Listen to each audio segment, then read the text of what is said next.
जय माता दी, जय मां कामाख्या। कन्या पूजन का महत्व। कन्या पूजन करने से मनुष्य को क्या क्या प्राप्त होता है? कन्या पूजन क्यों करना चाहिए? कन्या पूजन की परंपरा क्यों बनाई गई? आज हम इस धार्मिक कार्यक्रम के ऊपर चर्चा करेंगे। देवराधा ट्रस्ट सत्यवाणी से आप कन्या पूजन हिंदू धर्म में क्यों किया जाता है, क्या परंपरा है, क्यों ऋषि मुनि ने परंपरा बनाई, और कन्या यानी बेटी का पूजन क्यों करते हैं,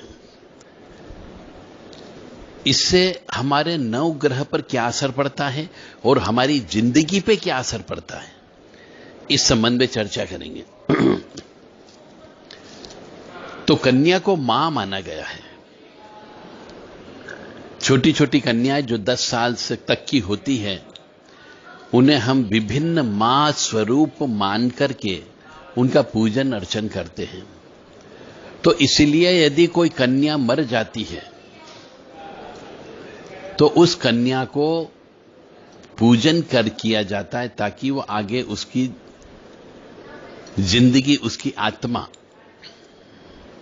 किसी न किसी देवी देवता के सानिध्य में रह सके।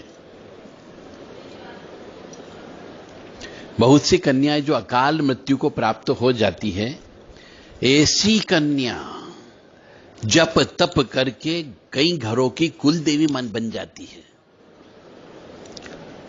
तो आज हम चलते हैं कन्या पूजन के बारे में, परंतु उसके पहले मां भगवती के चरणों में शीश हम भी झुका लें और आप भी झुका लो और पूर्ण समर्पण भाव से मां का ध्यान करते हैं। ओम ऐं ह्रीं क्लीं चामुंडा विचे ओम ग्लोम होम क्लीं जुम सह ज्वालय ज्वालय ज्वल ज्वल प्रज्वलय प्रज्वलय ऐं ह्रीं क्लीं चामुंडा विचे ज्वल हम सम लम झम फट स्वाहा। नमस्ते रुद्रूप्रीं, नमस्ते मधुमर्णी, नमः केटबहान्ने, नमस्ते महिषासुरमर्दनी, नमस्ते शुभंत्राय निशुंभासुरघातिनीं जागृतिं हिं महादेवी जपं सिद्धं करुष्मे ऐंकारी सस्यरूपाय ह्रींक्वारी प्रतिकालिका क्लींकारी कामरूपेण बीजरूपे नमस्तुते चामुंडा चंडघाती चैंकारी वेदानी विच्चैं चाय बदा नित्य नमस्ते मंत्ररूपिणीं धाम धीम धूम दो जड़े पत्नी वाम भीम बुम वाग्दीश्वरी क्राम क्रीम क्रुम कालिका देवी शाम चिम शुम में शुभम करो हम हम हम कारो ब्रीम जम जम जम जमनादिनी ब्राम ब्रीम ब्रूम बहरी बदे भवान्यते नमो नमः। अम कम चम टम तम पम यम शम बीम दुम ऐं बीम हम चम दिजागम दिजागम टोटे टोटे दीप्तम गुरु गुरु स्वाहा पाम पीम पुम पार्ति पूर्णा खाम खीम खुम खेसरी तथा मिलाम मिलीम मिलूम विसिन कुंजिकाय नमो नमः। साम सीम सुम सप्सती देवे मंत्र सिद्धम करुम इदम तुम कुंजिका स्रोत मंत्र जागृति हेतवे अभक्ति ने दात्यम गोपितम रक्ष पार्वतीम। कुंजिका स्त्रोत का पाठ करने से या सिर्फ सुनने भर से आपके बहुत से पापों का नाश होता है। तो इसको सुना करो। सभी हिंदू धर्मावलंबियों से मेरा विनम्र निवेदन है कि घर से बाहर जाने के पहले कम से कम 5-10 मिनट इस कुंजिका स्त्रोत का पाठ करें, या फिर सुने, याद नहीं हो तो, और धीरे धीरे याद करने का प्रयास करें। तो इससे आपके ऊपर जो अचानक घात के माध्यम से, एक्सीडेंट के माध्यम से जो दुर्घटना होने वाली है, अकाल मृत्यु के योग को भी टाल देती है। ये कोई टोना टोटका नहीं है, यह जीवन की सच्चाई है। प्रैक्टिकल करो और अकाल मृत्यु से बचो। मां भगवती जगत जननी आप सबको सद्बुद्धि प्रदान करें कि आप सब जो है कुंजिका स्त्रोत का चलते फिरते उठते बैठते पाठ करते रहें। जिस किसी भी मनुष्य को कुंजिका स्त्रोत के बारे में कि पाठ कैसे करना चाहिए, कब करना चाहिए, कब से प्रारंभ करना चाहिए, इस संबंध में कोई जानकारी चाहिए तो देवराधा ट्रस्ट सत्यवाणी चैनल के जो व्हाट्सएप नंबर है उनसे आप संपर्क कर सकते हैं।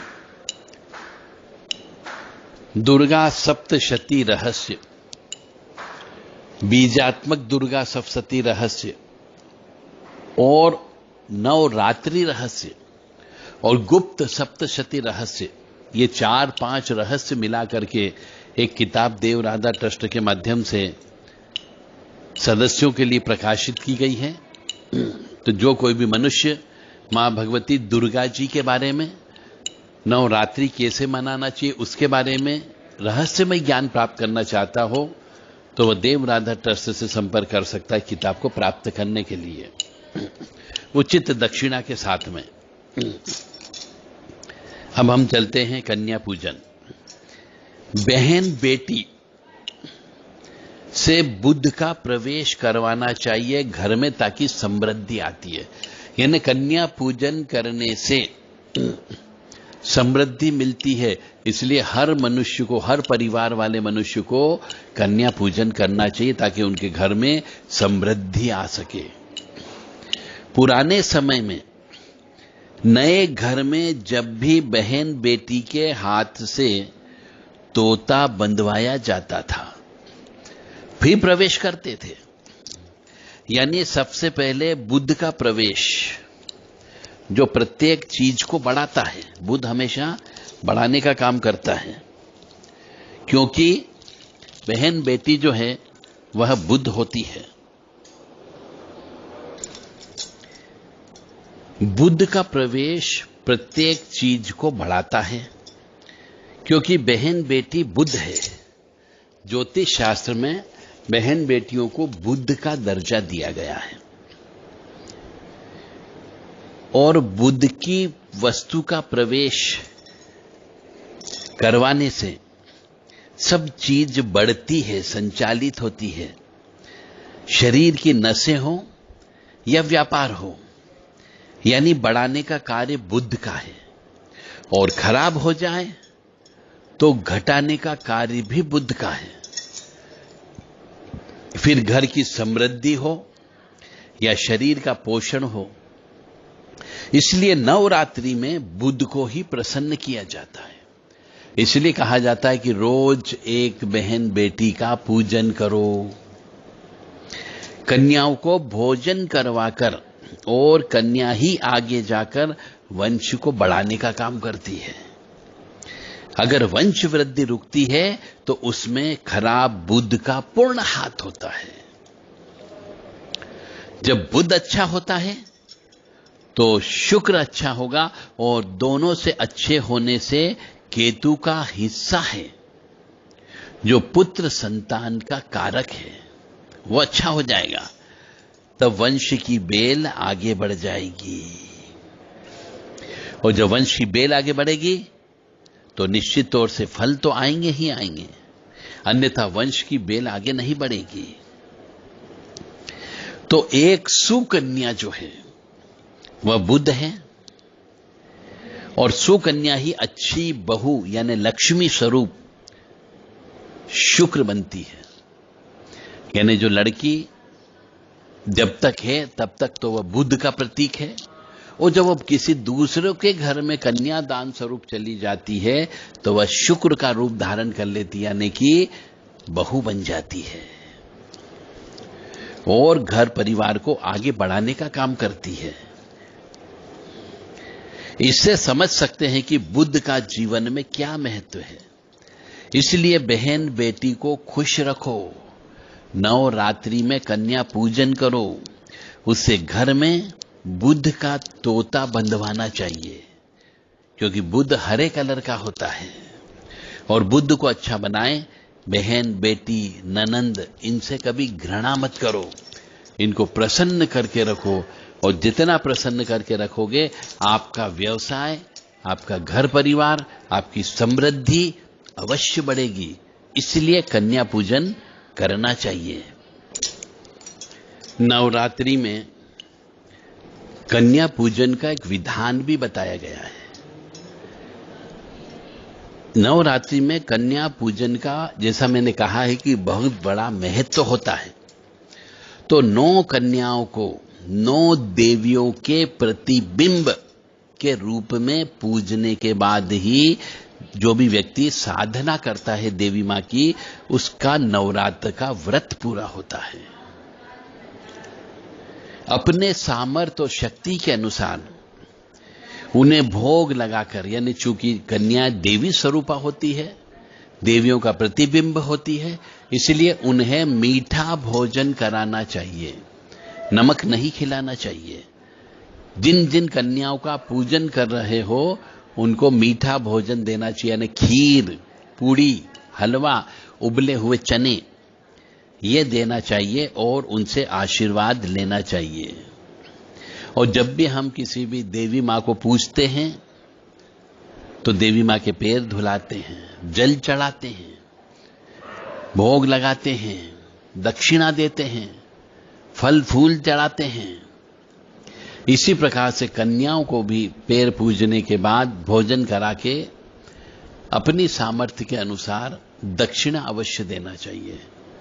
बिना दक्षिणा के भी कन्या पूजन का पूरा महत्व पूरा नहीं होता है, पूर्ण फल की प्राप्ति नहीं होती है।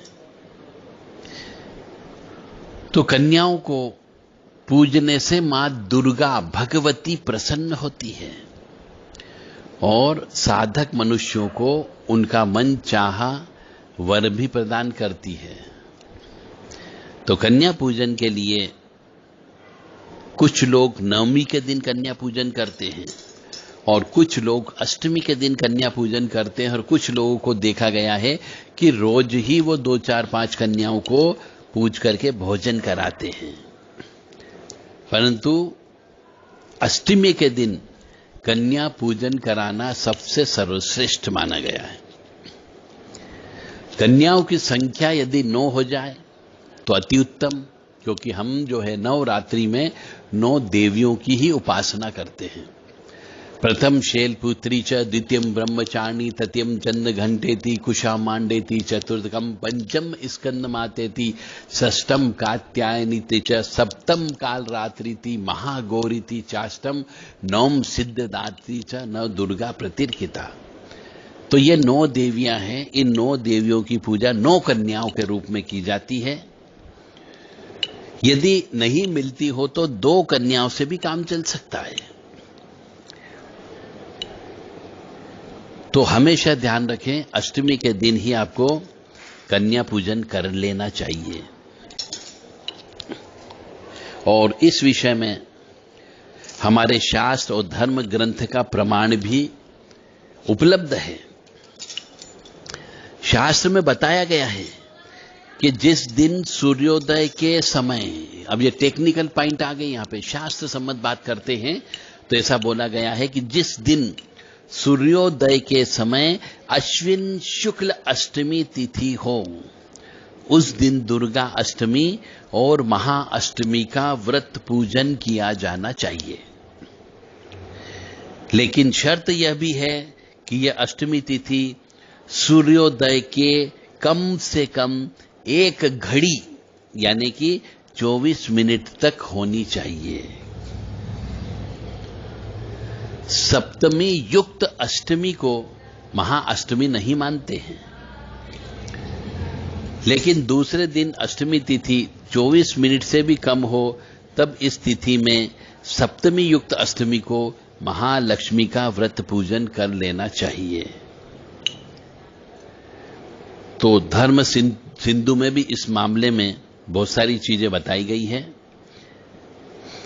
तो कन्या पूजन करने के पहले सबसे पहले कन्याओं के पैर जल से धुलाना चाहिए और फिर उसके बाद दूध से उनके पैरों को धुलाना चाहिए।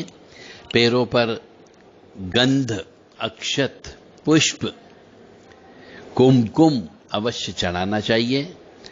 इसके बाद भगवती का ध्यान करना चाहिए और सबको बिठा करके भोग अर्पित करना चाहिए, यानी सबको खाने के लिए प्रसाद देना चाहिए। अब प्रसाद शब्द जहां पे यूज हो जाता है वह हमेशा मीठा ही होता है। बहुत से मनुष्यों को हमने देखे कन्या पूजन के नाम पे वो तरह तरीके के अलग अलग प्रकार के पदार्थ बनाते हैं और नमक का प्रयोग करते हैं। तो कन्या पूजन में जिन कन्याओं को हम पूजते हैं देवी स्वरूपा मान करके, उनको नमक मिर्ची बिल्कुल भी नहीं खिलाई जाती है। इस बात का ध्यान रखें, अन्यथा फल तो मिलेगा पर जैसा हम चाहते हैं वैसे फल की प्राप्ति नहीं होती है। फिर आप कहोगे कि हमने तो पूरा विधि विधान का पालन किया जैसा बताया था, फिर भी हमें तो हमारा काम तो नहीं हुआ, हमारा संकल्प पूरा नहीं हुआ।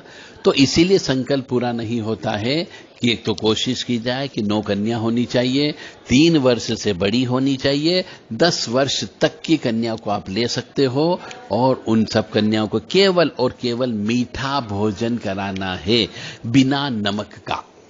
इस बात का अवश्य ध्यान रखें और मां भगवती का पैर पूजन करते समय ध्यान अवश्य करना चाहिए।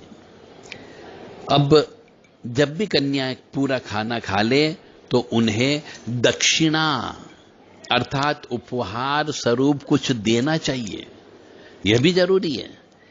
फिर सभी के पैरों को छूकर उनसे आशीर्वाद लें। इसके बाद सब कन्याओं को ससम्मान विदा करना चाहिए। नवरात्रि के समय पे कितनी हो कन्याओं की उम्र, इसके बारे में भी हमारे शास्त्र में वर्णन बताया गया है। तो हमारे शास्त्र में हर चीज उपलब्ध है, बशर्ते कि आप पढ़ा जाए। यदि आप नहीं पढ़ते हो तो कम से कम ज्ञान तो प्राप्त कर सकते हो ना, और उस ज्ञान का प्रयोग कर सकते हो। तो ये जो हमने आपके सामने हमारी आवाज पहुंचाई है कन्या पूजन के बारे में, अपने जितने भी सदस्य गण हो, परिवार के सदस्य हो, वहां तक हमारी आवाज पहुंचाने की कृपा करें, ताकि वह यह गलती न करें कि कन्याओं को नमक मिर्ची युक्त भोजन आप खिलाएं। इससे आपका मंशा, आपकी इच्छा, आपका उद्देश्य पूरा नहीं होता है। तो नवरात्रि पर्व में ऐसा कहा गया है कि 3 वर्ष से बड़ी और 10 वर्ष तक की कन्या जो है शक्ति स्वरूप का प्रतीक मानी जाती है। कन्याओं की आयु 2 वर्ष से ऊपर तथा 10 वर्ष से अधिक नहीं होनी चाहिए। कुछ शास्त्रों में 2 वर्ष भी लिखा हुआ है।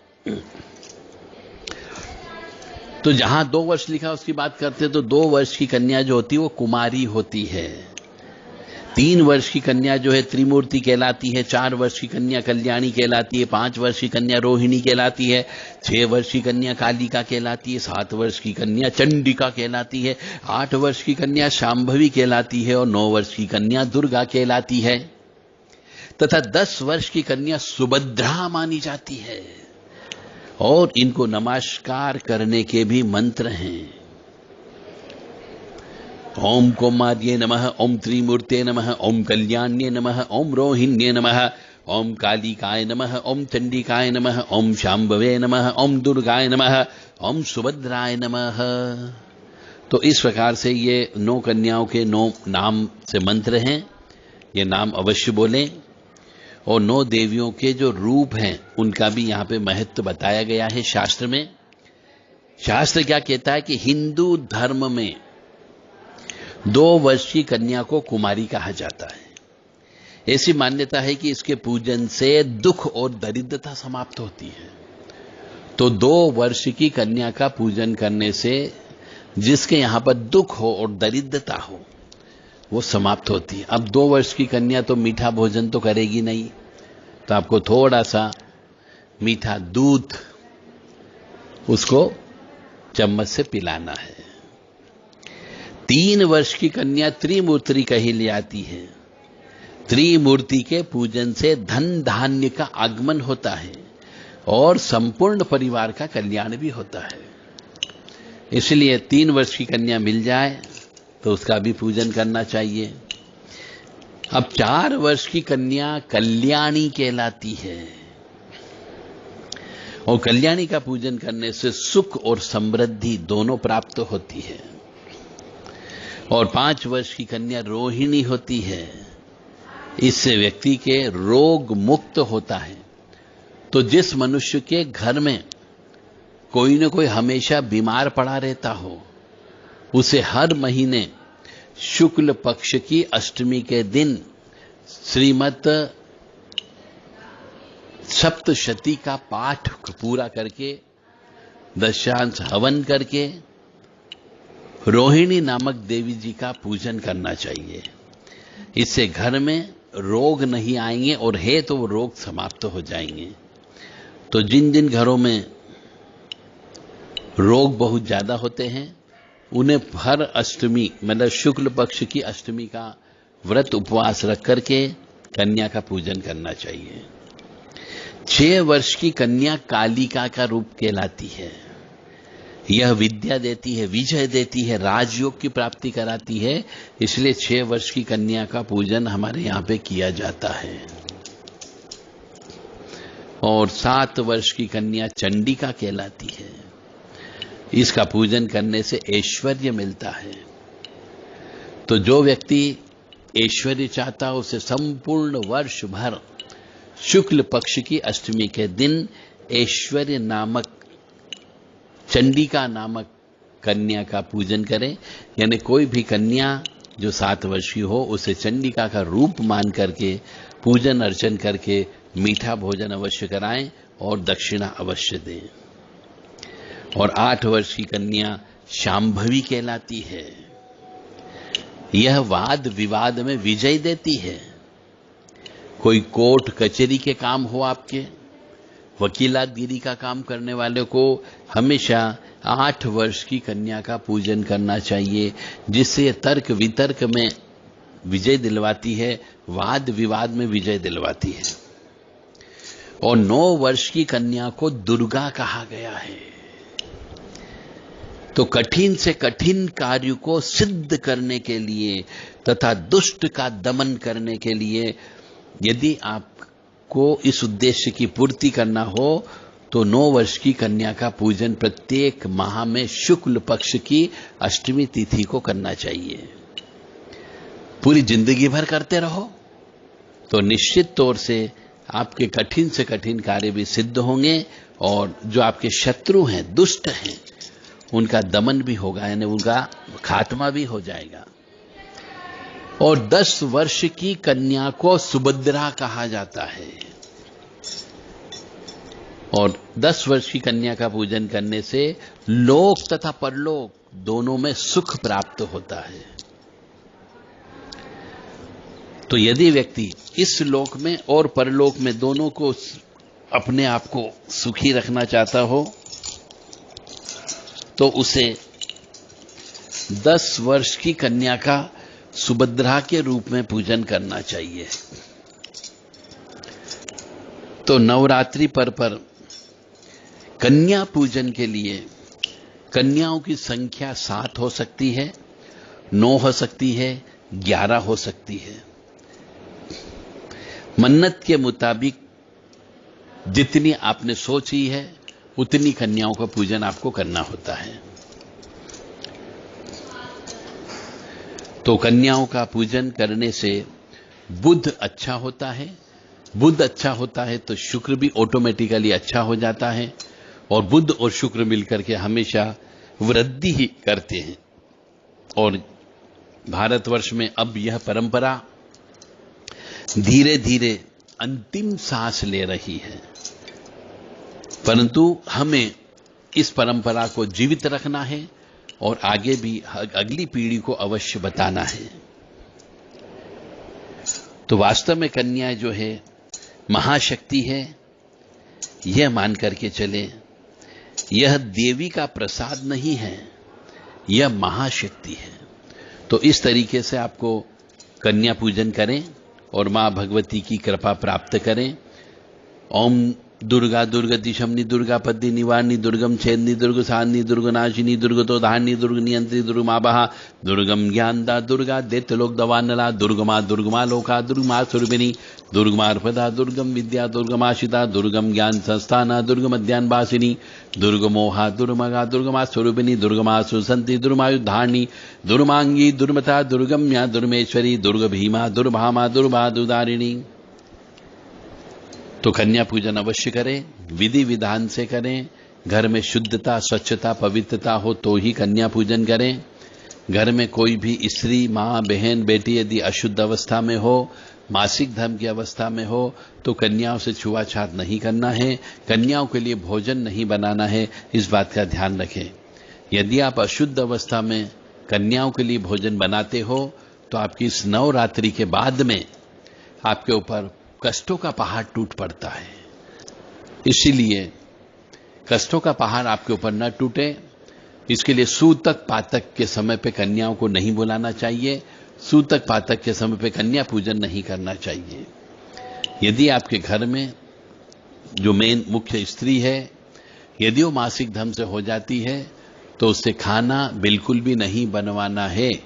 उस वर्ष कन्या पूजन बिल्कुल भी न करें। जय माता दी, जय मां कामाख्या। और कन्याओं को हमेशा मीठा भोजन ही कराना है। आपको नमक मिर्ची बिल्कुल भी नहीं खिलाना है। इस बात का अवश्य ध्यान रखें।